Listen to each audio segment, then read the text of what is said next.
amanya endobozi bamutemu SMX representing straight out SMX media okuva eggulo mikwano gyange wedaba inboxingira mu kaboksi kange eyo mu WhatsApp nga bambuuza SMX ddala ekituufu kyeki ekiriwo ku Momo 19 bamaze ne bakita ye ne Daxx Katel okusinzira ku posti abantu gye balabye mu Momo 19 gye yataddeyo ku Facebook na hashtagingako akayimba in fact ka hashtaginze yakapostingidde ddala n'ateekako buyimoji obw'okukaaba biki bikoze bitya akayimba ka Sasha Brighton akagamba nti kambite ebyalavu bintamye oluvannyuma lw'abantu okulaba posti ya Momo 19 ku Facebook ne bajja ewange mu inbox ne bambuuza SMX gwatero tuwa amazima kyekituufu ekiriwo ku Momo 19 kituufu bakitadde ne Daxx Katel naye nze okusinziira ku information gye nfunyeewo olunaku lwaliro ngenza okubeera nga nkola story nga maze at least okuyogerako n'abantu abamu abali close n'abantu banene ababiri Daxx Katel wamu ne Momo 19 nga kindaga nti ansi entuufu erina kubeera nti Momo 19 agenda ba confusing paka fenna tunayiga okumindinga our own business. Momo 19 agenda tu confusing tujja tomera ebisenge tujja kwogera ebye tutamanyi not until when we start minding our own business.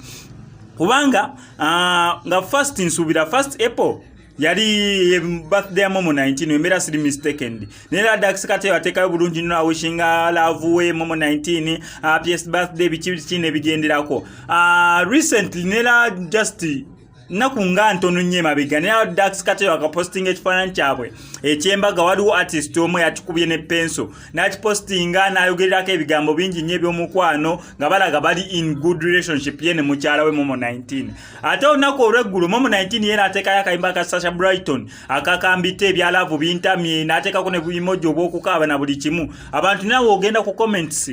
bakomentinze ku post ya Momo 19 ne bamugumya abasiga nga mwe mutero okuwagamba mbu twakitegeera it will end in tears ne mwogera bingi nnyo naye ng'ekituufu ekiriwo Momo 19 ne Daxx Katel tewaliwo any sign eyinza n'okulaga nti wabali kumpi oba kubeera nga baawukana nedda tewaliwo sign yonna eraga bagenda kwawukana leero oba nti oba luli ate ffe kye tusinga okubeera nga tubasabira waneno ku SMX media si nti oba twagala byonoonese mbuye Momo 19 ne Daxx Katel baawukane ffe tusanyuke nze sinna wenfunira Momo 19 nga baawukane ne Daxx Katel ate nga ze zimu ku couple nze zensinga nange waneno ku SMX media okubeera nga nenyumirizaamu kubanga olaba relationship yabwe olaba baana bato beesaana buli kimu kirabika Momo 19 ali mu kukuba abajinja mu nju kyalabe ki ekigenda mu maaso ayagala baba true fans be ayagala just kulaba ki kigenda mu maaso naye ng'ekituufu ekiriwo ye postinga akakayimba kambite kubanga akakayimba ko kalagira dange kintu kikomekeredde sike kayimba konzokera kumanya no wanika waggulu ngo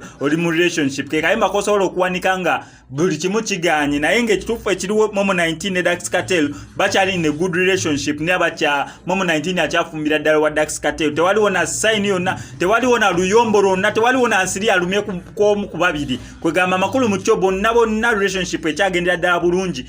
post ya Momo 19 just ya postings tugambe ng'omuntu yena onokera ku machano nga waliwo akayimba ko ka heartbreaking ya babyogera batya